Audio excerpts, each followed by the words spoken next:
Armstrong County Commissioner Pat Fabian here. I'm going to call the meeting of the Southwestern Pennsylvania Full Commission meeting to order.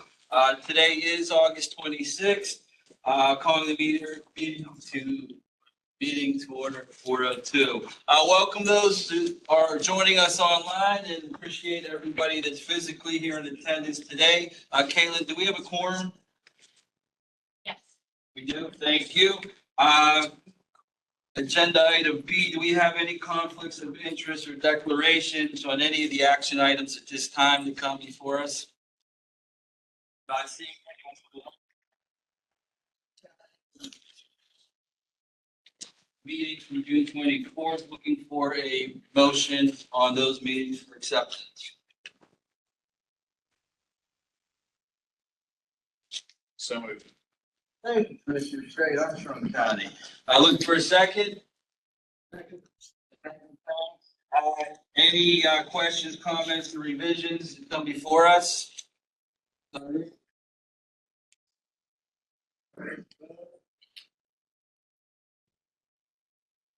Public comment at this time.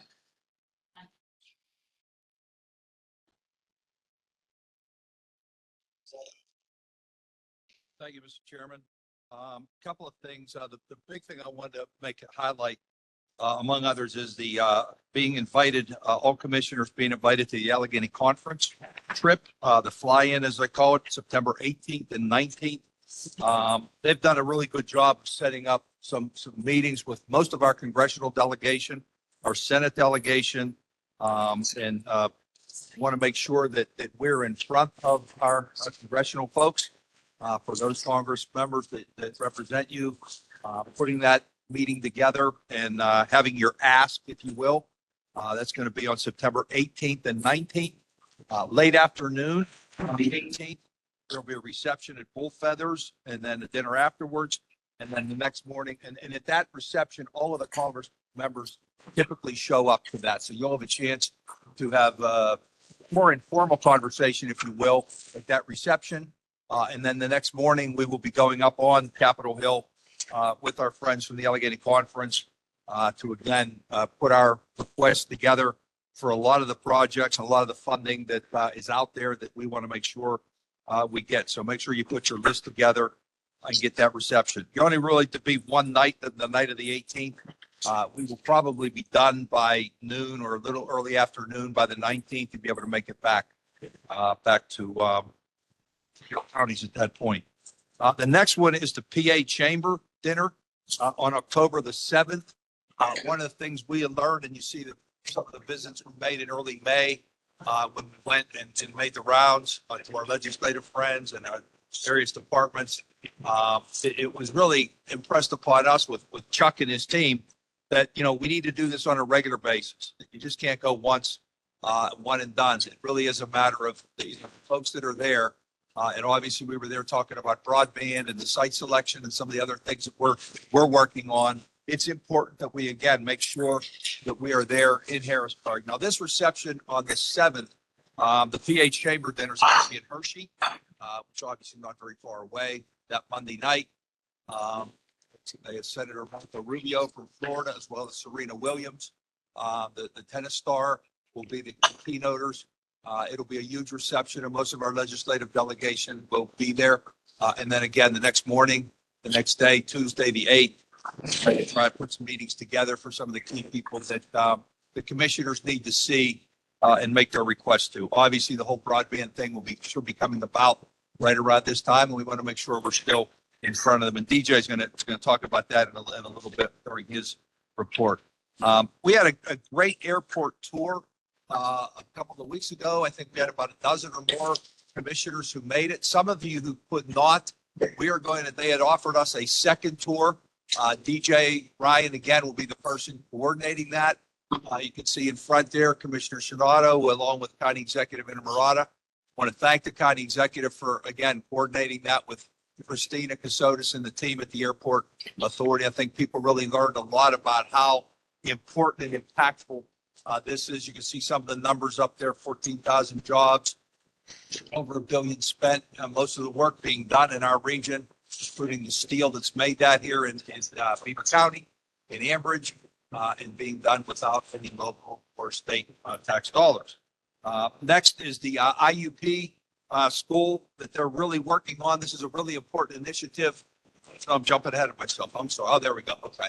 IUP is starting up a DO school, a medical school, which is going to be very, very impactful for rural communities who haven't seen a lot of the services and resources that typically exist in urban centers. Senator Pittman and many others are really pushing to have that done. And I know the Commissioners Keith, Gorman, and Hess are really working on that. It's a big initiative that we're putting, and even though it's in Indiana County, it's really going to benefit our rural Pennsylvania when that gets done. Next, I think we did skip that, was the Stack AB tour that we took the driverless truck. And to be in that driverless truck on Route 70 and Route 119 was an adventure, I will say. So Commissioner Curtis, Commissioner Chu, and Commissioner Copas will concur. And when they said test track, I thought they had a track in a closed facility. The test track is actually out on the roads, the interstate. They were getting off the ramps. They were making the left they were doing everything right. The one thing that's so noticeable though is when you are on Route 70, they go the speed limit. Not very many other people do. So there were a lot of people passing. But it drove around, and the individual sitting behind the wheel never had to touch the wheel the whole time. We did a half-hour ride throughout Westmoreland County, and it was incredible to see how important and impactful this is. It looks like it's ready to go, and I know there's other regulations and rules that will be happening, but that was a really important thing, and I think the commissioners really enjoyed what was going on. Next slide. Okay, this is the iRise thing, and we really want to get this word out about what iRise is. This is an initiative from the University of Pittsburgh and Pitts Engineering, Civil Engineering School. They're partnered with SPC, with PennDOT, and many other organizations. We want to make sure that your county public works departments and emergency services are utilizing this resource, including many of the municipalities that the commissioners represent.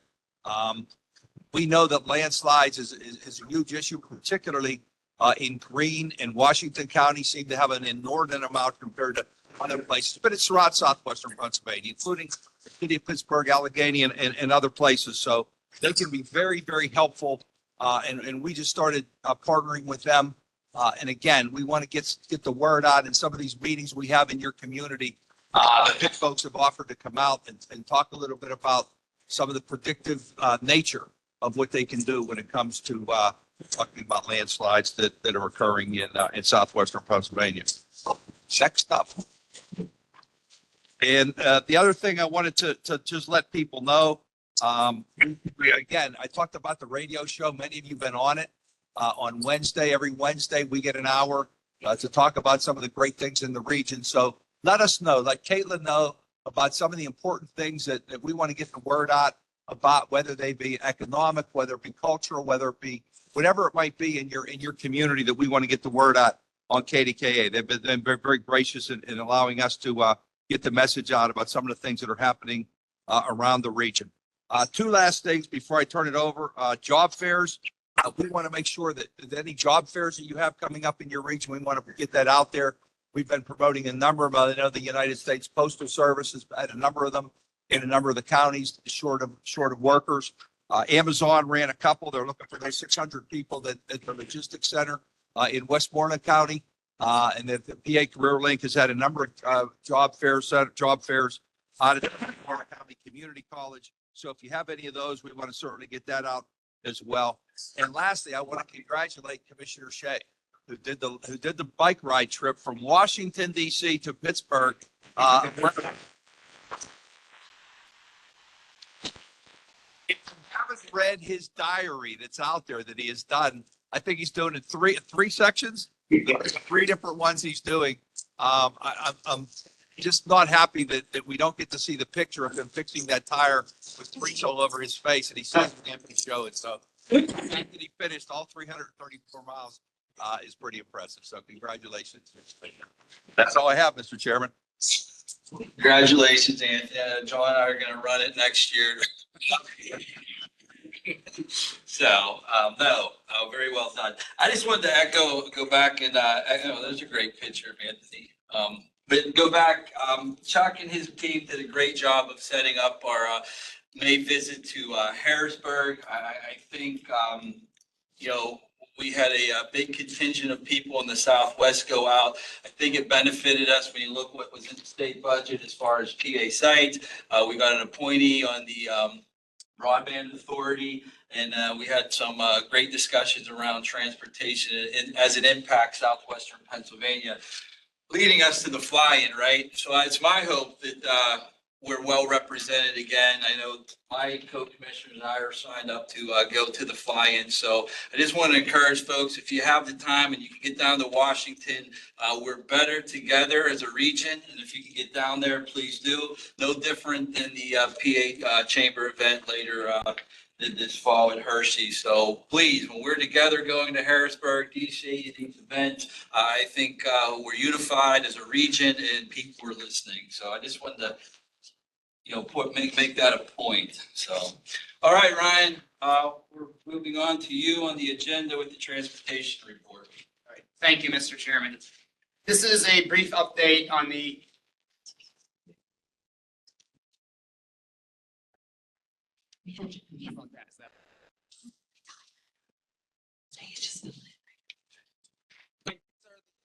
slide, please. So, this is the update of the 4 areas in transportation and program development, operations and safety, transit, and transportation and management. So for the transportation program development, at the previous meeting, the commission adopted the 2025 Transportation Improvement Program, or TIP. Following that action, staff finalized all the required documentation and checklists associated with the 2025 TIP and submitted it to PennDOT Central Office on July 15th.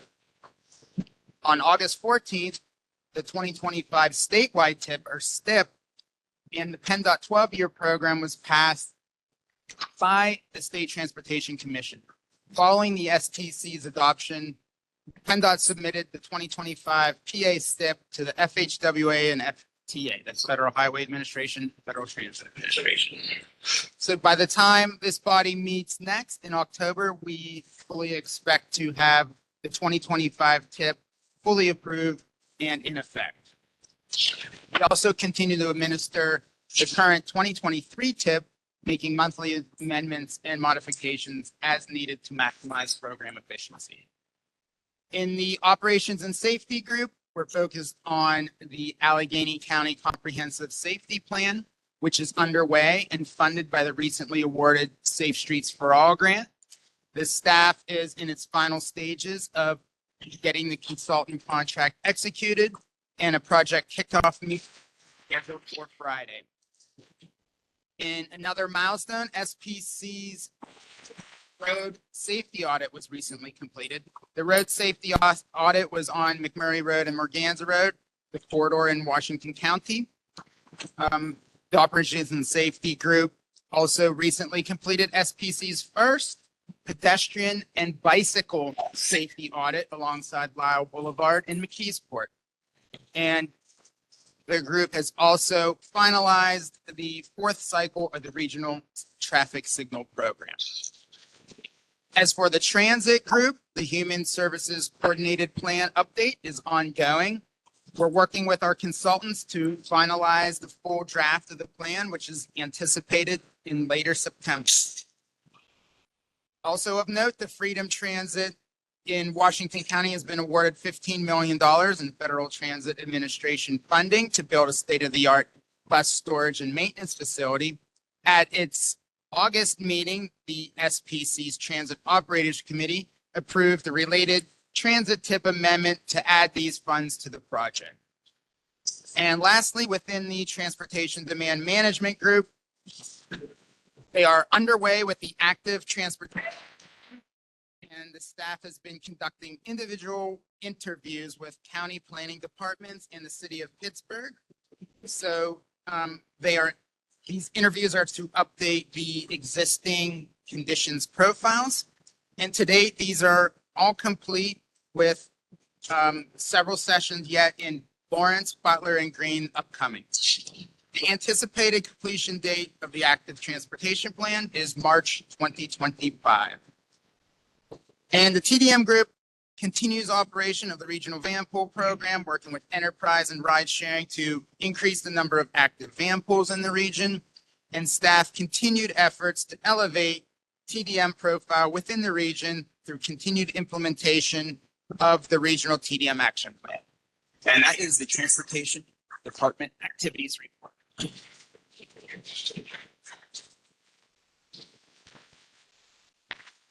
Thank you, Ryan. Any questions for Ryan at this point?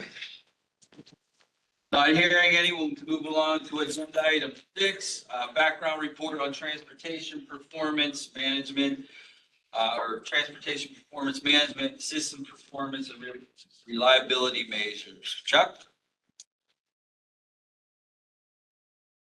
Oh, you got one? Yeah. Oh, sorry. Can we interrupt for a second? There's actually an online question for Ryan. Ryan, is there a schedule for the RSAs in 2024, 2025? I can share that with you. I don't have that in my brain right now, but we are working on that. We have a process by which we select those locations, and I will get back. Who's the question coming from? Mavis Rainey. Okay, I'll get in touch with Mavis and we'll provide that information to her.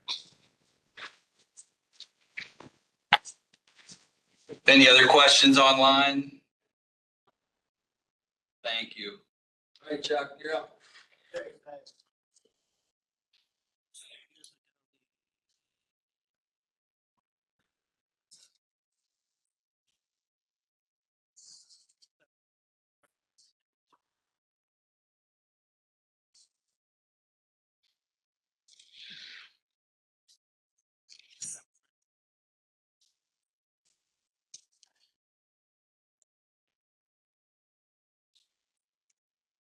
We lost sound again. I don't know if that's on, Chuck. Yeah. Chuck. Yeah, Cisco, hear you? Yes. Good move. Give him the voice. We know that.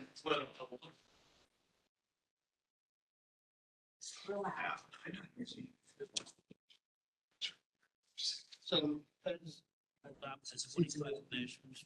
Safety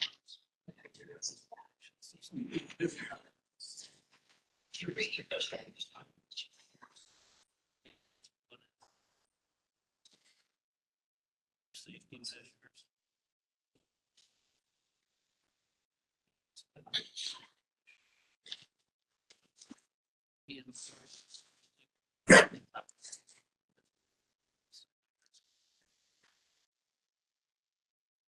Talk about measures today.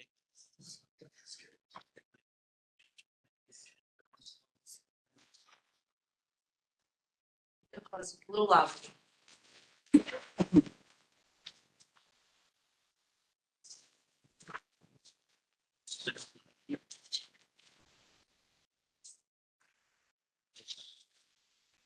Three CMAC measures are excess peak hour delay per capita.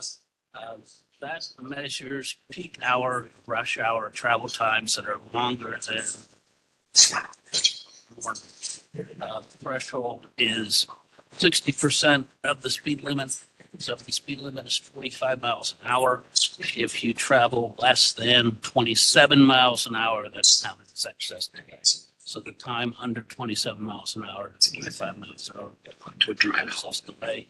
And measure adds that up for all the trips over the year and divides by the per capita population in the region and comes up with a percent non-SOV travel, which is the portion of work trips that are made by any other means other than drive alone.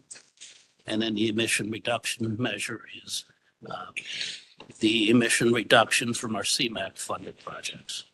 The schedule for reporting and commission meeting schedule are kind of out of sync. So we thought today we would introduce these things. Our report to PennDOT is due October 1st. We do not have all the data yet from PennDOT. So we're working on it. Actually, there's a webinar from FHWA on Wednesday where they will present their updated guidance for. You need to submit a report to PennDOT on October 1st. Commission action or commission endorsement of this report can happen in October. Slide. This shows the current targets and blanks for this year's measures. So we have on this slide, the peak hour excess delay per capita is 10.5 hours per year per person. We will be calculating the 23 actual from data we just got, and we will determine if we met our target or not. A lot of that is COVID related, so there's very little delay in 21, but more expected in 23, so it's bumped up a little bit from the 21 actual. Percent non-SOV. Our target is 27% non-SOV travel. And again, a lot of that is COVID related, more than usual work at home trips, a little less than normal travel. Final slide. Our targets and 23 baseline for all of the emission measures we have to report on. And again, we're compiling this from the approved CMAT projects with data we got from FHWA in the last couple of weeks. So we'll be presenting some of this again at the October meeting, and we'll be asking for commission endorsement at that point. Any questions for Chuck?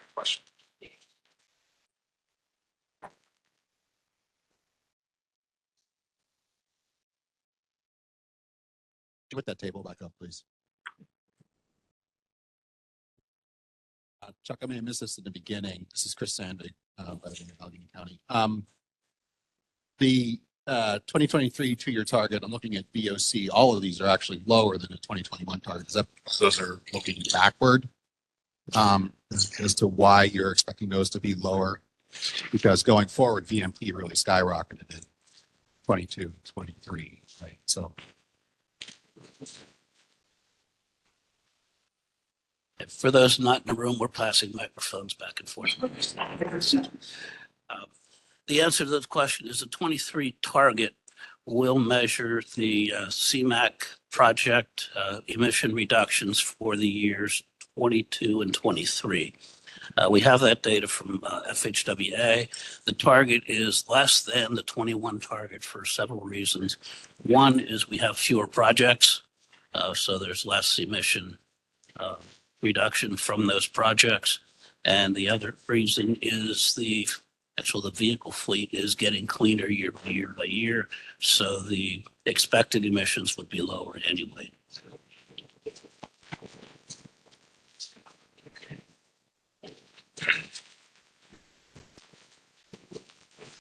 Any other questions for Chuck? We have one down here. Hi, Joyla Portlaw, state Pittsburgh. Thank you. There was also about that chart. We can get the chart. So I apologize if I missed this too, but the baseline number, the actual numbers, in several of these categories don't target to the 2021. So how are you anticipating this? This is. You have to be like really close to it. Yeah. Hello. Oh, wow. That really works much better. Okay. My question was about, so for NOx, PM 2.5 and carbon monoxide, the actuals aren't hitting the 2021 targets. Do we expect to hit the 2023 targets? The 2021 baseline is kilograms per day for each of those emissions. So that was what the data showed us that we actually achieved in the 2018 to 2021 4-year period. We are now looking at a 2023 22 to 23 target, the 4-year target that would be comparable to the actual baseline is again, the 25 4-year target. So 95, for example, VOC 95.63 per day of VOCs, and the comparable 4-year target would be 71. So it's just double the 2-year target. Does that answer the question? I think what she was asking is, do you anticipate that we'll move to your target? I expect we will, yeah. We'll find out. We just got the data from FHWA 2 weeks ago. Okay.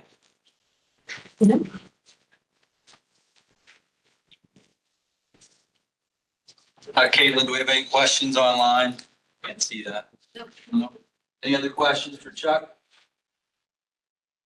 Thank you, Chuck. We're gonna move on to agenda item 8, our strategic initiative and policy report. DJ? Actually, Mr. Scott, I don't have to be that close to it, I guess. Again, if it's all right with you, I'm gonna let Jen Lasser go first. She has a time sensitive thing. Is that okay? I'm actually going to have EPA go. So EPA is joining us online for an IWG update. And go ahead, next slide. Okay. Terry, are you on? Yeah, I'm here. Can you see me and hear me? I can hear you. Our screen is with the presentation. So if you want to go ahead and get started, then the show is yours. Thank you very much. I'm really happy to be with everyone today just to kind of give you an update on where we are with the rapid response team in Pennsylvania. So if you go to the next slide for me, please. We have been at this for quite some time now. As you know, we launched in October of last year at Westmoreland Community College, and then beginning in January, we've been pulling together members from the federal agencies. I have them all arrayed here. I'll give you an acronym test later, but I have all the federal agencies arrayed here. We're also working closely with the staffs of our senators and congresspersons, our local elected officials. I mentioned you down below, and local organizations and elected officials, and also working very closely with our state agencies. So a lot of collaboration so far going forward has been great, and pulling together all folks who are interested in making sure that our coal impacted communities are stood up and basically strong as they're facing potential closures. As you know, Homer City announced this closure last summer, and Keystone and Conemaugh have announced closure dates of December of 2028. So the purpose of the rapid response team is really to kind of pull together and make sure there's all kinds of resources brought to bear to support the communities. Next slide. So we are focused in the rapid response team in 6 counties. As you can see them arrayed here, Armstrong, Indiana, Beaver, Washington, Greene, and Fayette counties. And in order to really make, I think, great inroads in those counties, we work very closely with SPC. We cannot thank, and I know, Jen Lasser, I'm always talking about how wonderful she and Faith are, but we're super happy to be working closely with Jen and Faith at the SPC. And then we've also begun a partnership with Megan Ziegler over at the Southwestern PA Municipal Project Hub, who I'll just refer to as the Hub. And they've come on board to really try to help us make a connection between funding sources at the federal and state level with the counties. And I say it oftentimes, I don't know how many of you have ever tried to go through grants.gov. It's not for the weak at heart. So we have Megan, who is here to help us, Megan Ziegler from the Hub, to make sure that we can make those connections to funding opportunities for the various counties that we're working with. We had wonderful listening sessions in the month of June. 3 of them were in person and 3 were virtual, and really outstanding input from the counties. We wanted to hear exactly what were their concerns, and they ran the gamut. And so I'll talk more about that in another slide, but we're really happy to have representatives from our federal, state, and local partners, our economic development directors, and also something that we wanted to do proactively rather than being a reactive posture. We extended an invitation to the local media, as far as Pittsburgh, the media came, and even the Washington Post. So that was something that we wanted to be assertive about. And we know that we can't always get all the words out and information to everyone, but one of the best ways to do it is through the media. So we go to the next slide. I was really happy to see that we had quite a bit of press coverage. Much of it was favorable, and much of it was like, let's wait and see, because this is something that's, very, very important to the communities. Let's just make sure we're very clear in terms of meeting what those needs are. And so we had coverage from the Washington Examiner, the Indiana Gazette, even the Washington Post, Business Times from Pittsburgh, the Business Journal, just really, I think, a great uplift in media coverage. And as a result of that, working with the public affairs teams, both here at EPA Region 3, which is where I am here in Philadelphia, and also Department of Energy, making sure that we can have a robust media engagement plan. And I'll tell you a little bit more about that a little bit later on. So really happy to hear that the media has taken a great interest in the work of the RRT. Next slide. So those listening sessions were held, like I mentioned, we had in-person meetings in Fayette, Indiana, and Washington counties, and you can see we had quite a big turnout. We were super excited that people actually took the time, and we actually ran over in some of the meetings because the conversations were so rich. So we did 3 in-person meetings over the course of those 3 days, and then virtual meetings were in Armstrong, Beaver, and Greene. And so even though they were virtual, we made a commitment that we would be in person at some point in the future in those 3 counties. So we had, we believe to be a really good turnout from a myriad number of different organizations and interested parties. So those listening sessions were, I think, really beneficial for us. And as a result of that, what we've done is we've come back and put together pretty extensive lists of concerns that were shared. But I want to show you the next slide, which is just I like to say, in the room where it happened, if anybody else is Hamilton fans. But we wanted to grab some pictures of some of the activities that were taking place in the rooms. And the one room that had the most in was Indiana. We had over 100 people that were there. So I didn't get a full scan of the whole room, but we're here in Fayette, in Indiana, in Washington, etc. And so just really happy that we could be out there in person. So with the next slide, this is really, I think, critical. I mentioned that we were really kind of gathering all of the information, all the concerns that were expressed to us. And we've kind of arrayed them, on a county by county basis, but I tried to highlight in red some of the common themes that we heard in all of the counties, whether it was broadband or the fact that, counties need technical assistance when they're applying for these grants. They may not have the capacity on the staff side to actually fill out the grant applications and then to certainly manage them when they're there. So we heard quite a bit about that. Another thing we heard quite a bit about was displaced union workers, and that came out particularly in the Indiana County meeting when the IBEW local president was present, Eric Baker, who expressed his concern about not being as in the loop, I would say, when it came to Homer City, and wanting to make sure that that doesn't happen with Keystone and Conemaugh. So I've had some subsequent conversations with Eric, as has Department of Energy. I've also been in touch with the local president of IBEW5, and also talked to Department of Labor, and really trying to, here in the federal side, and link up with Pennsylvania L&I so we can make sure that our union brothers and sisters are well informed and kept abreast, because they're going to have obviously some specific needs. One of the other areas obviously is brownfields and environmental remediation. We heard that quite a bit. And then from an infrastructure side, water and sewer.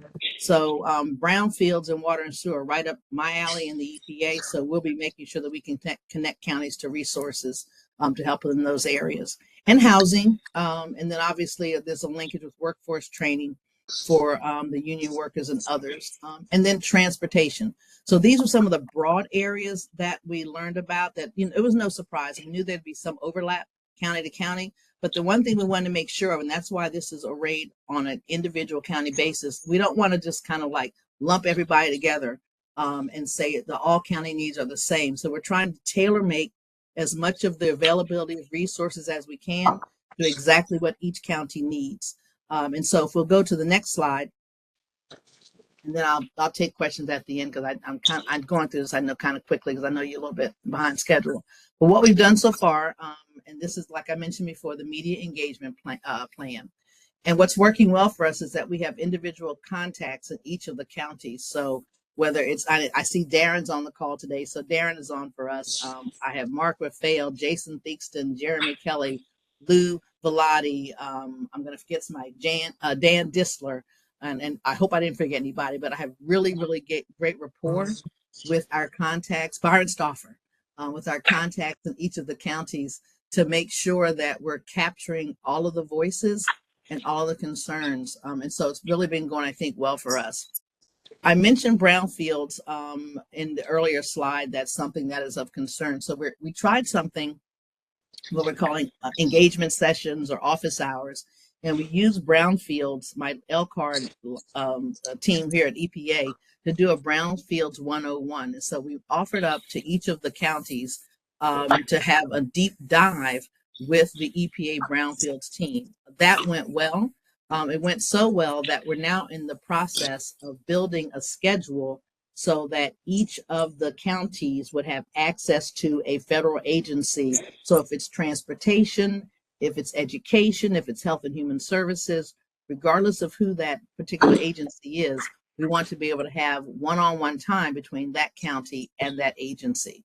There certainly will be overlap, and like I mentioned before, in some of the concerns that were raised. So while the goal is to make sure that every county has a session with a federal agency, it may very well be that if there's that much of a common thread, that we'll have maybe 2 counties or 3 counties with one of the agencies. But we're very much in the process of trying to make sure we can tailor make this as much as possible and make it as available and user-friendly as possible to the counties.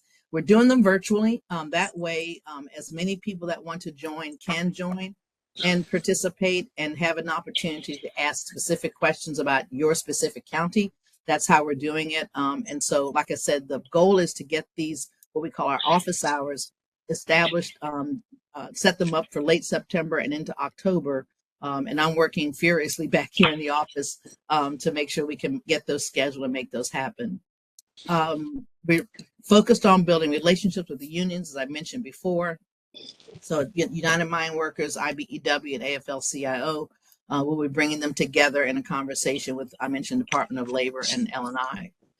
And one of the things that I think was really important, and I heard this while we were out on the western part of the state, was it did create trust and goodwill that we showed up and that we were present and in person.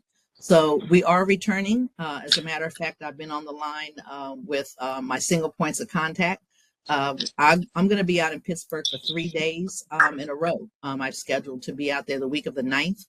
And I'm going to do a half a day in each of the counties. And this is an opportunity for me to see what I didn't have a chance to see when I was there in June, but really kind of get up close and personal in terms of what your needs are, take lots of pictures, bring back lots of information. And the goal here is to be quarterly, face-to-face, in-person meetings out in those counties to make sure that everyone is being heard and also deliverables are coming through. So the next slide, and then that's the last slide, and then we can take questions. But here's what we're working on. We're working with the Three Rivers Task Force that has been stood up by the Department of Energy. There's overlap, and they're looking at the freightways on the rivers and how we can maximize opportunities there. And because some of that work that DOE is focused on overlaps with one or more of the 6 counties, we're going to kind of align our resources and make sure we can get communications out on both, whether it's the rivers or whether it's the abandoned mines or the power generation stations. Working on, like I said, quarterly visits to come out to the counties, be out there in September, and we'll certainly do so before the end of the year for some in-person meetings. Continuing to build this whole schedule around office hours, and then working closely with the 6 contacts, kind of standing up what we want to refer to as an opportunities conference. So it will be a larger scale virtual opportunity for anyone to come and find out. And I'll let my points of contact kind of build the agenda. And what you'll notice as we're going through this effort is that rather than us trying to tell you what we want to tell you, we want the counties to tell us what they need to be told, and then us deliver the resources. So I'll be working closely on the agenda for that opportunities conference with my folks. I have a tendency to want to measure everything. And so we're developing a dashboard, working with our contacts as well as Megan Ziegler at the Hub and and also I should say Jen and Faith at SPC, so that we can understand what the deliverables are and then also track our progress to those deliverables. And I can't emphasize enough, this is not about us coming in as a federal government saying, here's what we're going to do for you. We want to know what do you need to have done and then measure us on our ability to meet those needs. And those measurements report out. My goal is to have it on a dashboard that's readily available, readily viewable, and will be a good indicator of our progress. We're going to be pulling together, I call it a state officials leadership team, which is DEP, DCED, and also the Office of the Governor. They're focused on critical investments, and also L&I. I want to make sure that there's no daylight between us, between the work that is happening in the state and the work that's happening with the federal agencies. A lot of the things that we obviously from a federal standpoint delegate to the state agencies, and just want to make sure that everything is flowing as smoothly as possible and that we're in a position to advocate for the needs of these 6 counties that we're working with. I'm going to keep that media engagement plan going. As a matter of fact, I just spoke with my public affairs team earlier today to let them know that I'm going to be out in Pittsburgh in September, and I pretty much have the schedule filled out from the county visits I'll be making. And she is going to, in my public affairs team, make sure we can talk to Anya Litvak, who has a great deal of interest in the work that we're doing. And Anya is a reporter with the Pittsburgh Post-Gazette. So if there's others that she needs to coordinate with my media person, she will do so as we're out there. But my goal really is to spend as much time in the 6 counties, you know, on the road, walking around, looking at areas of interest, so that we can be better informed and make better informed decisions back here. It's a Western Pennsylvania focus right now because obviously with Keystone and Conemaugh having been announced and obviously what we went through in Homer City, it's primarily a Western Pennsylvania effort, but it's only that way initially. I do have to work with my team here to garner the resources that are necessary to expand this across all of Pennsylvania. I did, at Jen's invitation, I really appreciate it. She invited me to speak to the local development district leaders like herself around the Commonwealth. So they're familiar with the rapid response team. But I need to really kind of sit down and hammer out a schedule for where we go next and when we go next to make sure that this really is a Commonwealth-wide effort. So the last slide, I believe, is the question mark. I know I've been talking fast, so I didn't want to take up too much of your time. And I absolutely, I should have put my contact information on there, but Jen knows how to find me. But if you have any questions, I'd be happy to take them now. And then if there's any follow-up, I'll be certainly happy to do that as well.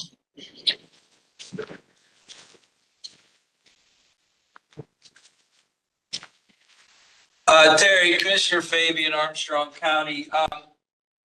I think it's great that you're coming back out here in September. Do you have, I mean, is your itinerary and schedule out yet? Or will we be hearing about that as counties? I have so far. I'll be in Fayette County on the morning of September the 10th. I'll be in Greene County that afternoon. On the 11th, I'll be in Beaver County in the morning. And I'll be in Washington County in the afternoon. And I know Darren hasn't had a chance to respond because he's in that meeting.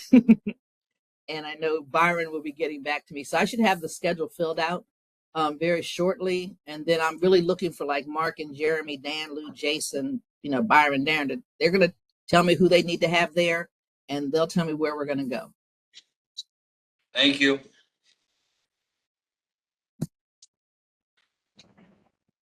Any other questions for Terry? Okay. Well, Jen knows where to find me. She and Faith are my best buds. We have a weekly call.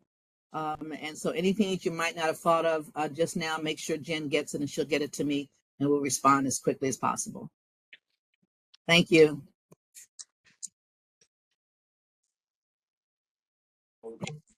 DJ, Jen, where are we going next? I'm confused. I'll keep going to Go the for it. next slide up.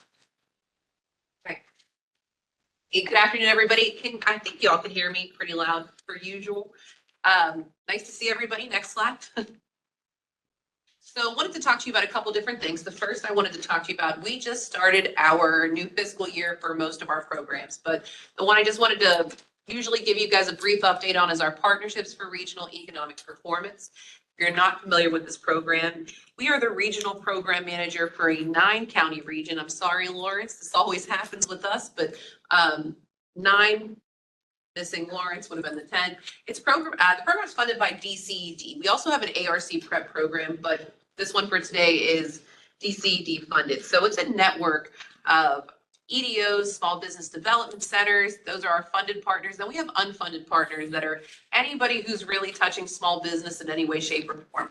The ultimate program goal of this is to make all of the resources that are available easy for small businesses to utilize and find. We just got our program application guidelines late last week, so I am in the process of reaching out to all of our partners, applying for the grant, and kind of talking to everybody. But ultimately, we're closing out a very successful 23-24, which you'll get to hear about when we do our annual report. But some actual key success, next slide, activities. Under our business finance program, we had 3 loan applications received and approved, 2 from Mancini's Bread. I think you all know Mancini's, it's amazing.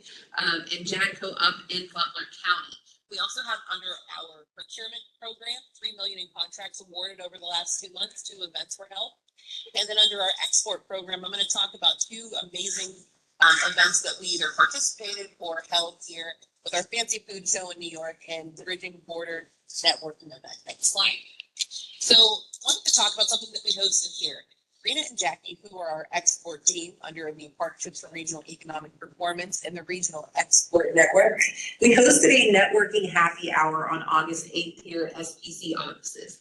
We partnered with the Western Pennsylvania District Export Council and the U.S. Commercial Services. We had over 30 people in attendance. It ultimately was an opportunity for businesses to network and experience exporting companies along with federal, state, and local trade experts. Rich kicked off the event for us to really just thank everybody for being there. It was a great use of our space. People were able to network, talk, kind of see what's going on. Made a lot of business connections and a lot of folks were helped. So great event that was just held a few weeks ago. Next slide. We also have the Fancy Food Show in New York. This is actually our 3rd time attending this. And Rita and Jackie on our export program. This is held every June in New York City. Over 29,000 people are in attendance, 2,400 companies. SPC, through our 2 programs, were able to sponsor 6 small businesses to go to this. So my favorite sweet shop, the Toffee House, 2 Ugly Mugs, Uncle Jammy's Sauces and Seasoning, Gocia's Pierogies, and Bubbleberry Farm. Those last 2 actually came with us last year, and we were able to help them go again. But what's so great about this event? One, it is a national, international event. It's an opportunity for these small businesses to show their products, sell them overseas. It's a wonderful time, and it's pretty expensive. And so our grant dollars were able to sponsor these businesses. So wanted to spotlight what a great time they had, and they made a lot of connections. I'll hopefully have some details on how much, how many in the upcoming weeks, so I can give you an update on that. Next slide. So I also wanted to talk to you all about area development. As you know, ARC area development is something that Faith on our team does a great job with under the community capacity program. So one of the grants under ARC is area development. It's an annual grant, and we had over 20 regional projects come through. 13 projects overview and summaries were submitted to DCED. So these are projects that include things like local access road, community development projects, healthcare, workforce, economic development. So the next steps with this is submitted over to DCED to review. So the selected projects will be notified usually late September, early October, that they're invited to apply for a full application. Faith offers grant technical assistance to all of these applicants through our services here. And I just really wanted to spotlight the fact that SPC continues to lead the entire state in applications within our 3rd year in a row with that. Why this is so important is that any of these dollars are coming back to our communities. They're helping municipalities, local governments, nonprofits. We're trying to do the best we can here to help all of our partners. And so as you are continuing to go through this, we have other ARC grants, EDA grants. Talk to Faith, talk to myself. If you're looking for different projects and what resources are available, start with us. We can connect you to whomever it's going to be. Next slide. So, in a wonderful turn of events, we've had a delegation SBC hosted in July Dr. Dorbush and Dr. Clement from the Fraunhofer Center for International Management and Knowledge Economy, IMW. It's a research and economic institution from Saxony, Germany. And so they reached out to Kirk and myself and wanted to learn how we as the MPO, EDD, and local development district collect all of our data, how we do long-range planning, stakeholder engagement, specifically coal-impacted areas, regional planning, and similar topics. As you can see, we had a chance to really just showcase all the great things that we do here at SPC in terms of planning. And what we had the pleasure of talking about is how all of us sit around together and talk about what our needs are, what our strengths, what our weaknesses are. But it was a chance to showcase the region, our planning, and what am I missing? What am I seeing here? Oh, there it is. Perfect. And so, but what was great about this is it's really important that SPC continues to kind of stay on the forefront. We're seen as experts in planning. We're seen as experts in regional engagement, and really how we do our planning stems from all of you getting around the table and talking about what those things are. So we wouldn't be recognized unless you all were like, so. Rich, do you miss anything on this one as well? You had the pleasure of talking about the region. Yeah, I think it's an important aspect that, the folks from Germany looked at southwestern Pennsylvania as a model on how to do things. And I think, again, this is an area that's a coal country in Germany, and how they have seen Pittsburgh and some of the Pittsburgh region and some of the success that has come about, and just wanted to hear about what we were doing. So I think it's a real feather in the cap of the folks here in southwestern Pennsylvania. Next slide. And another visit that we had was Cindy Axney, who was USDA Senior Advisor. She's second in command to Secretary of Agriculture Bill Sack, who's also from Pittsburgh. And so USDA reached out to myself to say, hey, we want to come and talk to SPC's region. We want to know what your needs are, what's going on, what are the rural needs, any program ideas, et cetera. So we hosted these folks here in July. We had Cindy Axney, Bob Morgan, who's state director for USDA, Gary Reed, who is the area director, Daniel Luttenberg, who's public affairs out in Harrisburg. We had some SPC commission members, SPC staff. But again, this goes back to, they want to talk to SPC. They're seeing us as a region to really talk to. They see us as great partners, and they want to hear what your needs, what your ideas for the future are. Next slide. More visits. So Build Back Better, Director Brainerd came to Pittsburgh. So under the Build Back Better program, which we are one of the 5 grants, they hosted Dr. Brainerd, who is the director of the White House National Economic Council, on July 24th. So Dr. Brainerd came and visited Mill 19 to attend a roundtable to hear about the effects of federal funding in southwestern Pennsylvania. Rich spoke on behalf of the region, SPC's role in the Build Back Better grant, and again, showing that incredible success here at federal investments in southwestern Pennsylvania.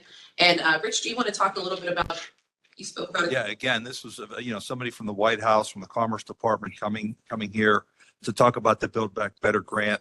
It was a collaborative, a lot of folks you can see around the table from obviously the Allegheny Conference kind of leading this, them and CMU are the kind of chaired the Build Back Better grant that this region was more successful, I think, than just about any region in the country when that was awarded 2 years ago, and how it's being implemented by Jen and many others that were around the table. Folks from the REDC, Senator Casey's folks were there. We had a lot of people from industry, the philanthropic community, from the energy sector, the manufacturing sector, academia. It was really a good discussion. And again, to get our needs in front of the folks at the White House was very important. So I thought it was, again, a great thing for us to be able to, put our needs forward and how the success that we've had. Okay, next slide. And last but not least, what's next? So I have been asked to speak alongside DCED at the International Economic Development Commission Conference in Denver. So it's going to be a great presentation. It's just talking about supporting rural regions through collaboration. So we're going to talk to quite a few folks just about how these things have gone. But again, seeing SPC as a point person in rural engagement, in general stakeholder engagement. As you heard from Terry Dean, they're going to continue the IWG events. So more discussion on regional planning and partnerships. And as I mentioned before, visits from national and international organizations. I just got email a few days ago from one of New York's local development districts and economic development districts, who's also a Build Back grantee. They're coming to visit in September 2024 and want to hear how we do things, you know, how we work and why we're successful at what we're doing. And I just really am grateful for all the partnerships that we have and the fact that we're continually being spotlighted as a group to watch. So any questions that you have? Next slide. Okay, and thank you for being so flexible with us shifting our presentations around. Thank you, Jen. We're gonna move on to DJ with strategic initiatives and policy. Thank you, Mr. Chairman. Hi, everybody. Couple things before I get into my first slide. Number one, I want to take a minute to introduce Laura Sohinki to all of you. Laura, somewhere. There's Laura. So Laura is a new SPC commissioner by virtue of her role as Governor Shapiro's new Southwest PA representative. So I figured a lot of you would want to get to know who Laura is. Welcome, Laura. Thanks, everyone.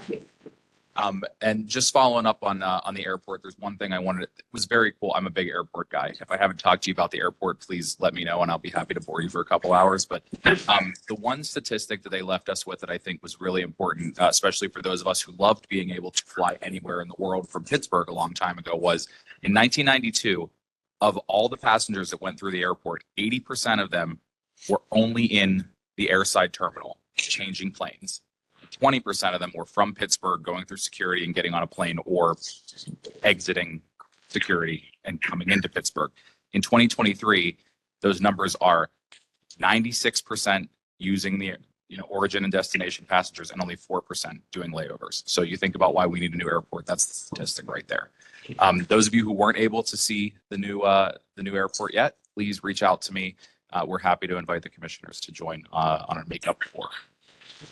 And with that, I'll go into my first slide. This is just a broadband update. So I'm pleased to inform all of you that I've been appointed to the technical subcommittee of the Pennsylvania Broadband Development Authority. This was a direct follow-up from our visit to Harrisburg that we had a couple months ago. Very excited to represent SPC on that board. Our first meeting is September 12th, so I don't have a lot for you just yet, but certainly have a lot of information coming your way regarding broadband going forward. Also, those of you who weren't at policy committee, we had a great presentation about a digital equity grant that's being applied for the region. It's $12+ million to expand digital equity efforts across the 10-county region. And also, we heard about a great opportunity for wireless internet through T-Mobile. So if you weren't here for that presentation and you're interested in either of those things, please reach out and we'll get that information to you. Next slide, please. On the CPRG front, EPA did announce the awards for CPRG implementation since our last meeting. Although the application that SPC and Partner for Work put forward was not selected, we are very excited to see nearly $400 million go to the state DEP. It's for their RISE PA application, which is projected to remove 5.2 million tons of CO2 from the air by 2050. We do anticipate Southwestern Pennsylvania getting a significant portion of this funding. The program is centered around industrial decarbonization, and we are really looking forward to hearing more specifics on the program and how entities within your counties can apply for funding. And we're certainly happy to answer any questions about CPRG going forward on the implementation side, but a lot of that information is going to come from the state going forward. On the planning side, we still, of course, have that $1 million planning grant to develop a comprehensive climate action plan for the region. The public meetings are going to start in each county late fall or late winter, rather. So we're looking at maybe a few at the end of the year, but mostly at the beginning of next year. That plan and the engagement around it is all due to the EPA next summer. So we have a year left on that plan. Next slide, please. On WRDA. WRDA is the Water Resources Development Act. This is the effort that SPC and the Port of Pittsburgh Commission and others have been leading around the Save the Allegheny River initiative. First of all, I want to thank those of you that came to the paddle through last Friday. I know we got some really amazing media coverage on that and had a bunch of organizations that were represented there, including Friends of the Riverfront, who organized it, the Fish and Boat Commission, DCNR, Port of Pittsburgh Commission, Senator Casey's office, Congressman DeLuzio's office, several state officials. and of course, quite a few SPC staff members. I also want to say a special thank you to Caitlin and her team for helping to get such great media coverage of that event. I think we had at least 2, if not 3 news stations there, a bunch of radio reports, a lot of effort going to to spread awareness about the Allegheny River and our inland waterways in general. So one of those efforts that we talked about months ago was the Water Resources Development Act and getting language in there that would keep the lock levels of service, that is hours of operation, consistent for the next few years at least, while we work on trying to increase traffic. I'm pleased to report that Senator Casey's language around that did make it into the Senate version of WRDA. You can see it up there, essentially saying that levels of service are frozen along the Allegheny River until after the completion of a study. So I didn't put the whole text up there because I didn't want you to all fall asleep. But there is a study that is authorized to determine the economic impact. That bill, WRDA, is now in the House with further amendments expected. So even more important for all of you to join us in DC so that you can help to educate your members of Congress on the importance of keeping that language in the WRDA bill before it goes to conference. Next slide, please. Okay, another follow-up from our Harrisburg trip. We talked a lot about PA sites. This was the governor's proposal to award $500 million to site development across the Commonwealth. Pleased to report that that did make it into the budget, and I want to thank all the commissioners for advocating for that in Harrisburg. We are very excited to see that money and make sure that a lot of it gets to southwestern Pennsylvania in particular. Laura, I'm avoiding looking at you right now. Yeah, but the initial discussions on that effort are going to take place over the next several weeks. I hope to have more for you by the next commission meeting on the sites program and our strategy to make sure that as much of that money as possible makes it to southwestern Pennsylvania. And next slide, please. Last but not least, just one more time, we are going to Washington, D.C. September 18th and 19th. There are meetings confirmed with almost all of our congressional delegation. And it would be very, very great if we could have as many commissioners as possible join us there. Ultimately, it is you who are in these communities and represent these people. I don't represent anyone except for you. And so it is important that you're there directly to talk about why your constituents need continued advocacy. Being there, showing up is incredibly important. Please join us if you can. If you're planning on coming but haven't booked your hotel or travel, I would encourage you to do that right now because the hotel bills are going to, shock you. We are working on trying to get some kind of a block, and hopefully we're going to find some reasonable accommodation there. And you will get an email coming up here in very shortly, like today or tomorrow, with a full list of all the details again, reminding you when we're going and all that. That is it for me, Mr. Chairman, unless there are any questions. Any questions for DJ? All right, moving on. Everybody's new addition to these meetings are Community Chronicle. Thanks, Commissioner. I'll make this real quick because I know that we're over. DJ just mentioned the kayak paddle on Friday. Commissioner Fabian was there with Rich. Friends of the Riverfront, DCNR, the Pennsylvania Fish and Boat Commission, the Army Corps, and the Port of Pittsburgh. Everyone came together. As DJ mentioned, there's a lock timing issue that's happening, which is why STAR was created, and the bill authorization language is in there in WRDA. But this was an event to generate awareness. We had about 50 attendees. Senator Lindsey Williams participated, Representative Steele participated, and we had a bunch of staff members from Casey's office, Powell, Lee, Deluzio, and it was really, they went through the actual lock. So when you kayak through it, you hold onto a rope. There's a lot of instructions. Commissioner Fabian and Rich, if you guys want to say anything about how the event went. We didn't fall in. Yeah, there you go. I'm under the rope. Yeah. Not 4. Three. You lost 3. I think DJ said everything earlier. I mean, it was great media coverage. There was a lot of legislators there, bipartisan, on both sides of the aisle. Putting attention on the Allegheny River of the Year in 2024, actually. I personally have voted through locks before, but I've never done it through a kayak. you know, they're in pretty bad shape. I mean, it's pretty evident if you go through any lock, and, were they 75 years old? But it was well attended and, it was a great event. Yeah, and we'll make sure you guys get the news coverage because some of the clips went into some detail about the funding and the infrastructure needs that are there with the locks. Another shout out to Commissioner Shea. We had him on the radio show about his bike ride. And if you guys get a chance, take a look at the Leader Times. There, Commissioner Shea has chronicled his trip, and it's a really good read. And they're doing it in a 3-part series, so keep an eye out for that. And then I want to mention this real quick. Rhonda on my team has been going to the Association of Township Officials conferences events. She went to the first one last week in Beaver. She's going to Fayette in a couple weeks and Washington in a couple weeks. And Green, yep. So please keep an eye out for her. This is really just a grassroots strategy, getting out there in front of the local township officials, letting them know that we're here, the work that we do. If you guys need us at an event, please reach out. We'd be happy to come. If you need someone to talk, let us know. But otherwise, keep an eye out for Rhonda over the next couple of weeks because she's going to be in your counties at the events and trying to make connections with all your officials. And then the county fairs, you'll see a lot of pictures up there. Rich and Joey went to some of our county fairs, some other members of our team as well.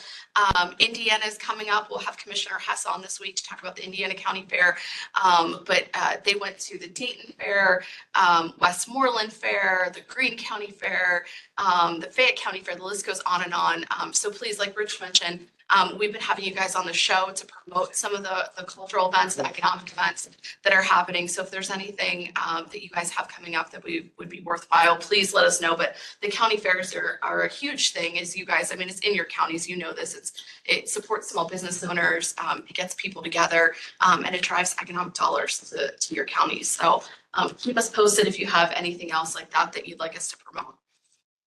And then the last one we just wanted to mention, our TDM team, which is our transportation demand management team, in our transportation department, went to Open Streets Pittsburgh. And this is an event that takes place every summer. This is early July. It's sponsored by Bike Pittsburgh, and UPMC Health Plan underwrites it. But they close down streets throughout the city, and people can kind of bike throughout.